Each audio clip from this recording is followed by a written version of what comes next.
Again, now you can feel the effect of this most powerful mastaba of Mer Ruka. We are right here inside a mastaba that has over 300 rooms. This brother formed his mastabas for his whole family, like a home with rooms and many rooms, and look how large it is. And we're talking about during the Old Kingdom.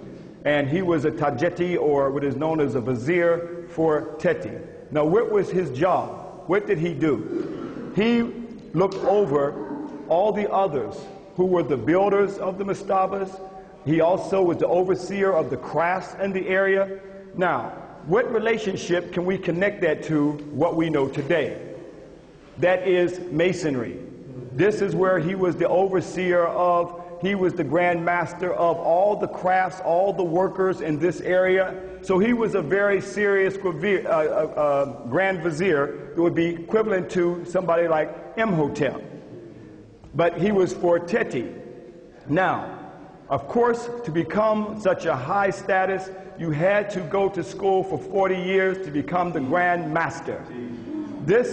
He was what you would call a son of light. The son of light was achieved by opening up of his mind, opening up his pineal gland. The position that you will see of all the grand masters, such as Mer Ruka, is with his left leg forward. And many of the other kings, you always see the left leg forward. Why is the left leg always forward? The left leg is forward, first of all, because the heart is on the left side, and they must trample down evil. Evil is always present. Our ancestors understood the laws of opposites, so he must walk with his left foot forward to trample down evil so his heart can go forward. See, as you trample it down, then your heart will go forward. So this was the purpose of the left leg forward, to trample down evil for his heart to go forward. Later, the European military took this from Kemet, left, right, left, right, left, right. This is where that came from. This African here also has the apron. That's the symbol, and he also has the collar. Now look at that very closely, because you know this guy. His name is George Washington. He has his left leg forward.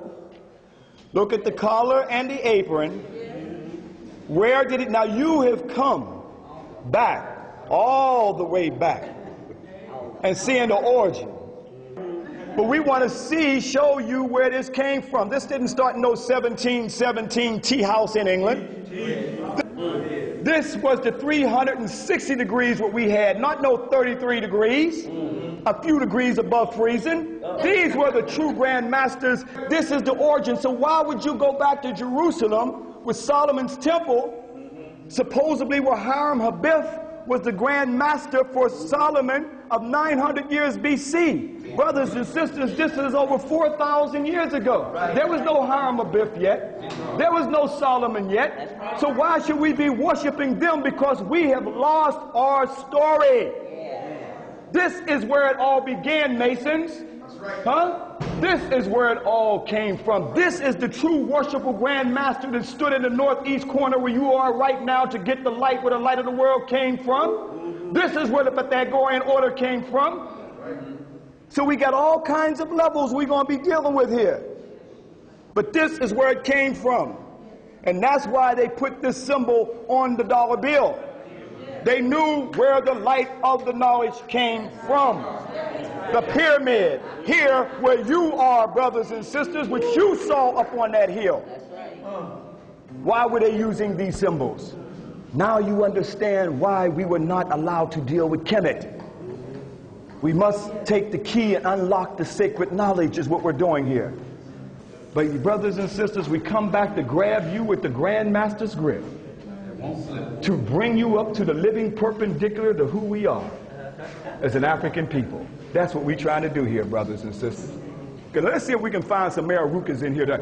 Shaka Musa Ba Shango, won't you come on up here for a minute, brother? Come on up. No, hold up, brother. Wait, hold it, brother. Hold your thought for a minute. Just hold your thought. Walk on up there, brother. Up here to the top. Walk on up there, brother. Turn around and no, turn around. Put your left foot forward. Now, who does Mararuka look like? It's Shaka Musa Ba Shango. Look at that. Look at that. spirit's still going on. Brother got the same jaw structure, everything. There you go. Still got it. Well, he got his intact. They knocked Mayor Rukas off. Take your picture now. So hold this one. Hold this one.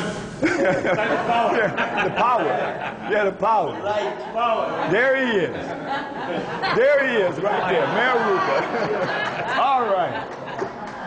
All right. The most powerful clothing that the Grand Masters, the Son of Light, could put on their bodies was what is called the wasket, the collar, as you see him wearing right here. You see Mayor Ruka. You see where the Grand Master's grip of the lion's paw. See the lion's paw on Mayor Ruka? You see the paws right there? For those who may be in Masonry, when you know in the 3rd degree, the Grand Master's grip of the lion's paw was supposedly when Solomon grabbed Hiram and raised him up. But look at now keep in mind that Mayor Ruka was the Grand Master's. Look at the Grand Master's grip of the lion's paw. Look at the lion's paw right there. See on his garment right there? His collar. This is where the origin of the Grand Master's grip of the lion's paw came from. Also, this game is called Senet. Now you can see where chess came from. Okay? So long before chess, Europeans' concept of chess, now you can understand where the name chess, where chess came from, Senet.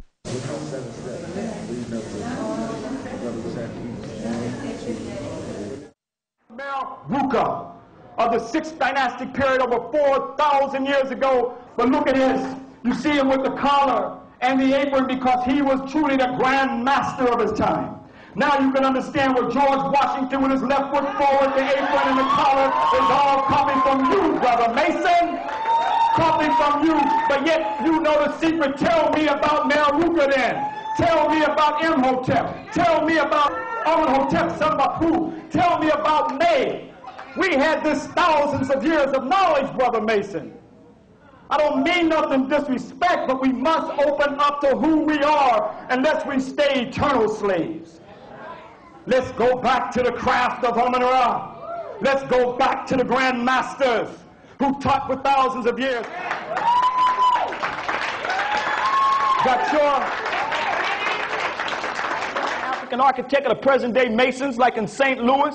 Here you can see they got the step pyramid from Saqqara of Imhotep, of the African architect Masons, as they said in their Freemasonry magazine.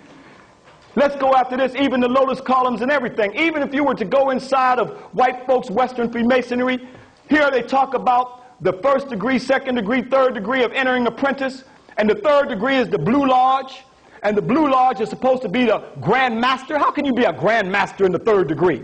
Our ancestors said you went to school for 40 years to become a son of light, of 360 degrees of a Grand Master. And now they're going to say 3rd degree, and then they're going to have all these white folks on here. Imhotep's not on here. You got the Scottish Rite Order, and then also the York Rite Order, and the Scottish Rite, York Rite, and the Royal Arch Rite and Knights Templars make up what they call the 33rd degree. But nothing is on here about Imhotep, Amenhotep, the son of Hapu, May, Penra, African Grand Masters who lived thousands of years before white folks' Western Freemasonry. But at the same time, the daughters of the Nile and the Shriners, they use everything of Africa to make up their structure of Freemasonry, but don't give credit to where they stole it from.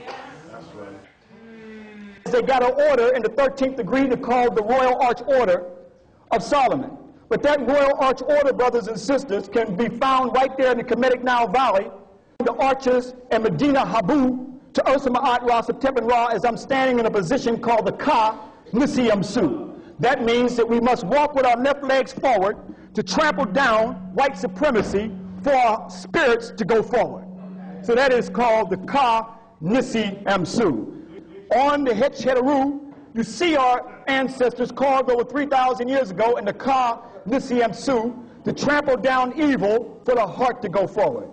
That's what we as black men have got to walk in the Ka Nisi Amsu to trample down white supremacy for our spirits to go forward. Look at the Ka Nisi Amsu and see that their sketch of the grand hailing sign is based off of your Ka Nisi Amsu. This is the African. You got it carved in stone over 3,000 years ago. What makes their sketch more sacred than what you have? They still have their initiation in the Western secret society with the left foot forward and walk to trample down evil for the heart to go forward. This is their military training, left, right, training the Marines in initiation into the secret society, taken from who? The African Grand Masters like Ursa Ma'at Ra, Tepen Ra, walking in the left leg forward called the Ka Nisiem Su. This is where they copied it from your African Grand Masters. Look at this. This is the whole secret society right here. This is the secret, your ancestral knowledge.